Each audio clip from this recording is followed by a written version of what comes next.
तमाम सुनने वाले अजीजों की, खुदा के लोगों की सलामती चाहती हूँ। मेरे अजीजों, जैसे कि हम सब जानते हैं कि हम एक बहुत ही खूबसूरत सीरियल सीख रहे हैं पाक होने के ताल्लुक से, और लास्ट टाइम जो हमारा टॉपिक था बाइबल का राज, बाइबल क्या चीज़ है और बाइबल का राज क्या है। मेरे अजीजों, मुकाशा 19 बाब में जब हमने रीड किया था, पढ़ा था, तो हमें यहाँ पे 4 लफ्ज़ मिलते हैं सुनने में, और सुनने में वो लफ्ज़ बहुत ही आम है।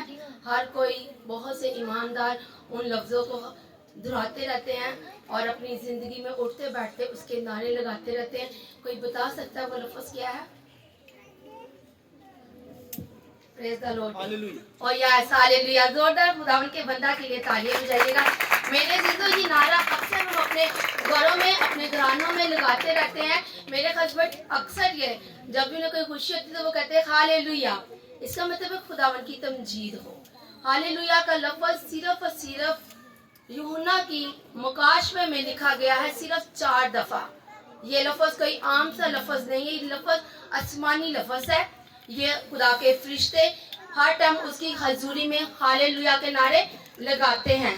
मेरे अजीजों, यीशु मसीह जब दुनिया में थे, जब उन्होंने अपनी खिदमत का आगाज किया, तो लोग होशना के नारे लगाते थे या खुदावन की तमजीद करते थे। उनमें से किसी भी इंसान ने हालेलुया का लफ्ज़ नहीं अदा किया था। हालेलुया का लफ्ज़ कभी भी किसी ने नहीं बोला था।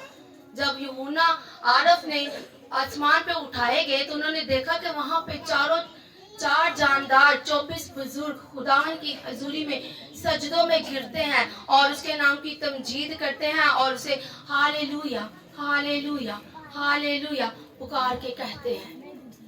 बाइबल मुकद्दस का किसी भी जुबान में आप खोल लें, इंग्लिश में, उर्दू में, अरबी में, किसी भी जुबान में खोल लें, हालेलुया का लफ्ज़ आपको हालेलुया ही में मिलेगा।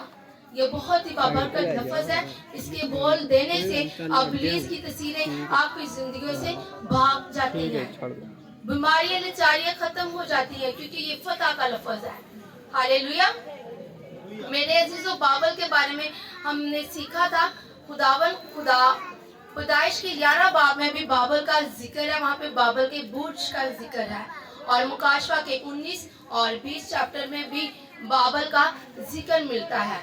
बाइबल कोई इंसान नहीं है, कोई शहर नहीं है, बल्कि बाइबल खुदावन की नज़र में ये पूरी दुनिया है। और वो कहता है कि ये बाइबल जो एक कस्बी की तरह है। मेरे अजीजों, जब हम कस्बी की जिंदगी पे गौर करते हैं तो उसकी जिंदगी बदकारी से भरी होती है। वो किसी भी एंगल से अपने आप को पाक और साफ नहीं करती, बल्कि वो बदकारी के अंदर, हरामकारी के अंदर, जिनाकारी के अंदर रोज बरोज अपना कदम आगे से आगे बढ़ाती रहती है। मेरे अजीजों, में एक खूबसूरत बात आपके साथ शेयर करती हूँ।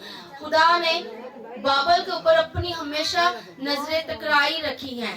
उसने बाइबल से अपनी नजरों को दूर नहीं किया। आज भी वो बाइबल के जितने लोग रहते हैं, यानी इस दुनिया के अंदर जितने लोग रहते हैं जो ईमानदार हैं, उसकी शक्ल उस कहाँ पे है? उसके हाथों के अंदर खोदी हुई है।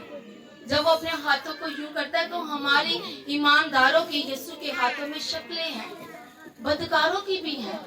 खुदावन का कलाम कहता है कि वो ईमानदार और बदकार उसकी निगाह में दौड़ते रहते हैं। उनकी निगाह उन लोगों के ऊपर है। मेरे अजीजों, हम इस बाइबल के मुल्क में जरूर रह रहे हैं, इस बाइबल की दुनिया में जरूर रह रहे हैं, लेकिन क्या हम इस दुनिया के बाशिंदे हैं? बिल्कुल नहीं, हम इस दुनिया के बाशिंदे नहीं हैं।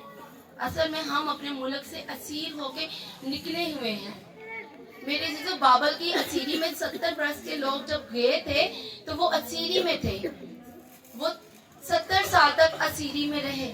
आज हम भी इस दुनिया में असीर होके आए हैं। किसी की जिंदगी के दिन 70 है, किसी के 80 है, किसी के 50 है, किसी के 40 है और किसी के 100 है। ये दुनिया फना हो जाने वाली है। ये दुनिया हमारा मुल्क नहीं है, ये दुनिया हमारा शहर नहीं है। हमने अपने मुल्क को लौटना है, अपने शहर को वापस लौटना है, और अपने शहर को जाने के लिए मेरे अजीजों, हमने अपने आप को पाक और साफ करना है। कलाम से हर रोज गुस्ल लेना है, कलाम को हर रोज पढ़ना है, कलाम को हर रोज पारीच करना है, हर रोज सुनना है और और सुनाना है। मेरे तो कोई ऐसा इंसान नहीं कह सकता कि जो इस कलाम को हर रोज पढ़ता हो और फिर भी वो बदकारी में जिंदगी गुजारता हो। खुदा का ये कलाम जादुई कलाम है। मैं कहती हूँ इसमें जिंदा एक रूह काम करती है। वो आपकी जिंदगियों को तब्दील कर देती है, वो आपकी राहों को तब्दील कर देती है, आपकी सोचों को तब्दील कर देती है। मेरे जीजो, बाबल के इलाका से यीशु मसीह को बहुत सख्त नफरत थी, लेकिन वहां पे उसे एक खूबसूरत ईमानदार इंसान नजर आया। वो बाप इब्राहिम था। उसने कहा तो अपने रिश्तेदार नाता को छोड़ और चल वहां पर चल जहां पे मैं तुझे लेके जाना चाहता हूँ। उसने खूब ताबेदारी का इजहार किया और उसने अपने रिश्ते नाता को छोड़ दिया। मेरे जीजो, हमें इब्राहिम की जिंदगी के से एक खूबसूरत लेसन मिलता है। इब्राहिम जब एक दफा बाबल से निकल आया तो वो दोबारा बाबल की तरफ उसने रुख नहीं किया, वो दोबारा अपने रिश्तेदार नातों की तरफ नहीं लौटा। जब उसको अपने बेटे इजहाक के लिए एक लड़की की भी जरूरत थी, जीवन साथी की जरूरत थी, वो खुद नहीं गया बल्कि उसने अपने नौकर अली अजर को भेजा, जा और मेरे रिश्तेदार नातों में से मेरे बेटे के लिए जीवन साथी ढूंढ के लेके आ। वो जानता था कि यहोवा पाक खुदा को इस इलाके से सख्त नफरत है। बाबल का मतलब है बिगड़ा हुआ, बाबल का मतलब है बेमकसद, बाबल का मतलब है कि किसी चीज का इसका ना रुख है, ना सीधा है, ना उल्टा है, ना पुल्टा है, बेतरतीब ये बाबल का मुल्क है। इसी तरह मेरे अजीजों, हम दुनिया में भी देखते हैं, दुनिया में कुछ भी सीधा नहीं है। हम ईमानदार होते हुए दुनिया के हम शक्ल नहीं बनने, बल्कि दुनिया से अलग हो जाना है। अलग हो के अपने घरों में बंद नहीं हो जाना, अपने घरों में कैद नहीं हो जाना, या किसी एक इलाका में बंद नहीं हो जाना, बल्कि दुनिया में रहते हुए हमने दुनिया के चाल चलन को, उसके कामों को अपनी जिंदगियों में अमली जामा नहीं पहनाना, बल्कि हमने यीशु के लहू को हर रोज जब हम अपनी जिंदगियों में मांगेंगे तो हम दुनिया से अलग नजर आएंगे। मेरे जीजो, हमने हर एंगल से पाक और साफ होना है, अपनी सोचों को पाक और साफ करना है, अपने कदमों को पाक साफ करना है, अपने हाथों को, अपनी जुबान को, अपने होंठों को, अपनी आंखों को, तभी तो हम खुदावन की हजूरी में ठहरे रहेंगे। खुदावन का कलाम कहता है कि खुदा की नजर बदकारी को नहीं देख सकती। अगर आपकी जिंदगी में बदकारी हुई तो फिर खुदा आपको कभी भी नहीं देखेगा। मेरे जीजो, ये करना बहुत मुश्किल है, लेकिन जब पाक रूह आपके साथ होगा को ये काम आसानी में बदल जाएंगे, आपकी सोचें पाक हो जाएंगी।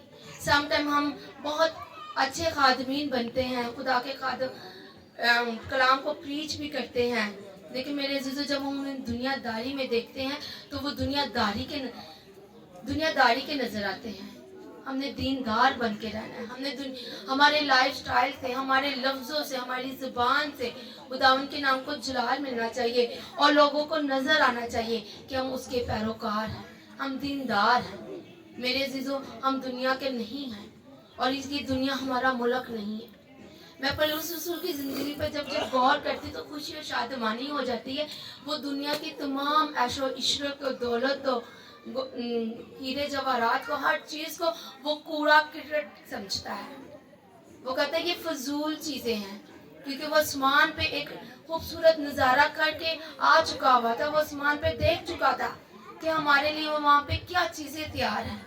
सोने की सड़कें वहाँ पे तैयार हैं, खूबसूरत बागात वहाँ पर है, जहाँ पे फल है, जहाँ पे हर तरह की जिंदगी की चीजें हमें मिलेगी, जहाँ पे कभी रोना नहीं होगा, आंसू नहीं होगा, अंधेरा नहीं होगा, बीमारी नहीं होगी, लाचारी नहीं होगी, गरीबी नहीं होगी, गुर्बत नहीं होगी। वहाँ पे खुदावन का जलाल ही जलाल होगा। फिर वो अपने टारगेट की तरफ दौड़ना शुरू हो गया, अपने निशान की तरफ दौड़ना शुरू हो गया। कहता मैं ये दौड़ ऐसे जीतूं कि इसको जीतने वाला सिर्फ मैं ही हूँ, और वो जो चीजें तैयार करके खुदा ने रखी है, ताज, उस ताज को हासिल कर सकूं। आज हमने पौलुस की तरह दौड़ लगानी है। ये दुनिया की कोई चीजें मेरे अजीजों हमारे लिए मायने नहीं रखती। आसमान पे बहुत ही खूबसूरत चीजें हमारे लिए खुदा ने तैयार करके रखी हैं, और उन चीजों का नजारा आप रूहानी आंखों से कर सकते हैं। आप खुदावन की हजूरी में झुके और आंखें बंद करके रूहानी आंखों को खोल से कहें कि खुदावन तू आसमान पे जो तूने मेरे लिए चीज़ें तैयार करके रखी हैं मुझे दिखा। आपका दिल बाग बाग हो जाएगा। फिर आप दुनिया के इन बदकारियों में, ज़िनाकारियों में, झूठी मुकार कहानियों के अंदर नहीं जाएंगे। आप खुदावन की तरफ दौड़ते जाएंगे और हमेशा उन रास्तों को चूज करेंगे जो रास्ते खुदावन ने आपके लिए रखे हुए हैं। मेरे अजीजों, वो रास्ते सुकड़े जरूर हैं, लेकिन उस पे चलते चलते आगे जाके वो रास्ते चौड़े हो जाते हैं। आगे जाकर उन रास्तों पे खुशी और बहाली आती है। हमने अपने आप को पाक करना है। अगर हम पाक नहीं तो फिर हमारी खुदावन की हजूरी में मिन्नतें और फरियादें कबूल नहीं होंगी। ये नहीं कि वो सुनता नहीं, वो सुनेगा जरूर, लेकिन कबूल होनी थोड़ी सी मुश्किल बात है। हालेलुया। खुदावन के पाक कलाम पढ़े और सुने जाने पे खुदावन की बरकत हो। आमीन।